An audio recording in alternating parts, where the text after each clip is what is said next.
Well, Jim, we said that was the last question. That was a lie. We have one more question. What? Well, breaking news. Wait a minute. You are distruthful? You are unhonest? Well, we have breaking news. I think we should have something that we need to talk about before the show ends as a treat to the fans. All right. Well, in that case, let's see if we can fix this news. Well, this is a story coming out right now from Sports Illustrated, SI Wrestling. The headline, Becky Lynch addresses real-life heat with Charlotte Flair, says she doesn't trust her. And I'll go down here to get exact quotes. Obviously, they recap a little bit of the history between Charlotte Flair and Becky Lynch, that angle that played out on TV just recently on SmackDown. Here is a quote from the SI Media podcast. Becky Lynch was asked about the incident and for backstage details. Quote, I don't know, man. We don't talk anymore. We don't talk. So all I gotta say is the locker room needs a hero sometimes, and sometimes somebody's gotta be a hero. I'm all right being that hero.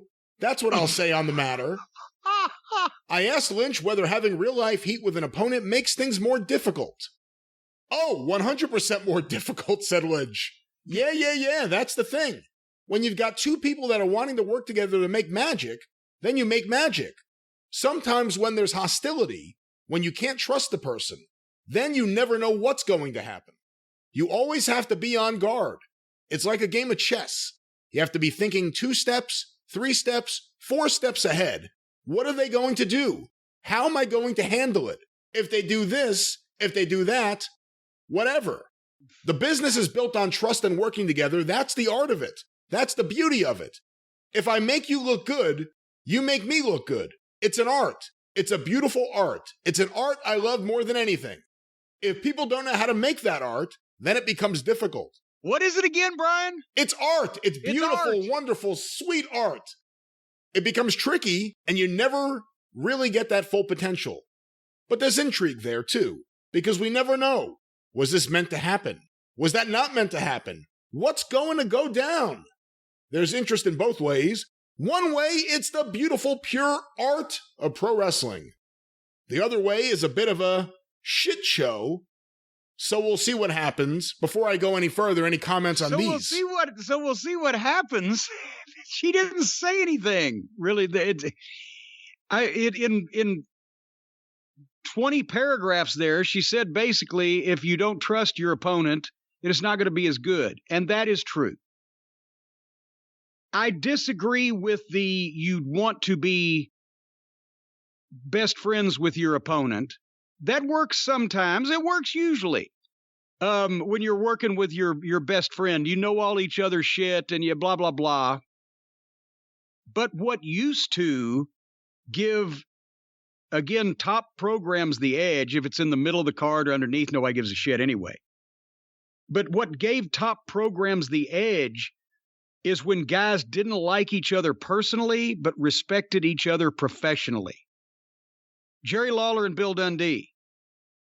The reason why that they could make the people believe that they were beating the shit out of each other is because, for one thing, they were beating the shit out of each other in front of the people, and they could tell, but they respected each other's talent enough not to complain about the potatoes. And that's kind of the same thing now that the best friends do these days. Not the gimmick best friends, but the people who are best friends that work with each other. They don't complain about the potatoes, and they do each other's shit. That's true.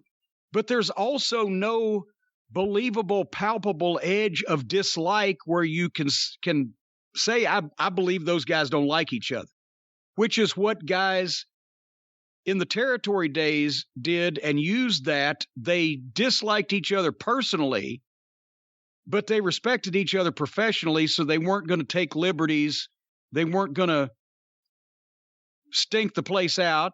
They were going to have a good match, but they still didn't like each other. That's what gave those rivalries the edge of, hey, they really fucking don't like each other, because sometimes they didn't. That worked in the old days, but now nobody even looks for that. They don't. If you ask somebody today, what do you think those two don't like each other? Even two people who really don't like each other, you wouldn't be able to tell it by what they say or what they think. And anyway, back to Becky here. I don't know, man. We don't talk anymore. Jesus. And then if she said the locker room needs a hero and somebody's got to be the hero, then she's all right with being a hero, but that's all she's going to say. Well, shouldn't she have said something that makes her a hero? Like, yeah, it's all Charlotte's fault. Or not. I don't know. I think standing up to Charlotte in front of everyone, forget about Vince and Bruce, in front of other people. Shayna, not Shayna, what's her fucking name? Sonya Deville. Sonya Deville, was there, and we heard that she may have gotten involved at some point, but I think just standing up to Charlotte is a big move for anyone in that company. Well, yeah, it might be. It might be. I might have heard on any other time what you said just there. Well, let's finish up these quotes. What I said was, standing up to Charlotte is a big deal in that company. I don't know if you heard that. Yes, I did. And apparently it is. And that's why I say she could be the hottest heel in the business if they let her go. Jim, a few more quotes, question and answer from this interview. The question, do you trust Charlotte Flair? Becky Lynch said no. Ooh. Are things difficult right now with Charlotte Flair? Becky Lynch said yes. And the final question, were you guys friends and no longer friends? And the response, we used to be best friends. I hate to see it, Brian, when a friendship falls by the wayside, especially a friendship that had to last, oh my God, literally months like theirs. Well, no, they've known each other several years, not just months. Several years? Hey, I've got fucking underwear older than that. I'm sorry they're not friends anymore, but it's like after, 30 or 40 years of this close bond, they suddenly grew apart. I don't know. Here's the thing. I understand not doing something with it if it's really uncomfortable or if you have some stupid reason like they're on different brands or whatever it is. But if they're going to still talk about it, and if it's going to be brought up in interviews, and it is going to be, yeah. At what point are you foolish for not embracing this and just going with it? Make some money with it. But maybe, I don't know, maybe these two, maybe they can't work with each other and respect each other professionally while disliking each other personally. And one or the other or both figures there's going to be some shenanigans, tomfoolery, or falderall.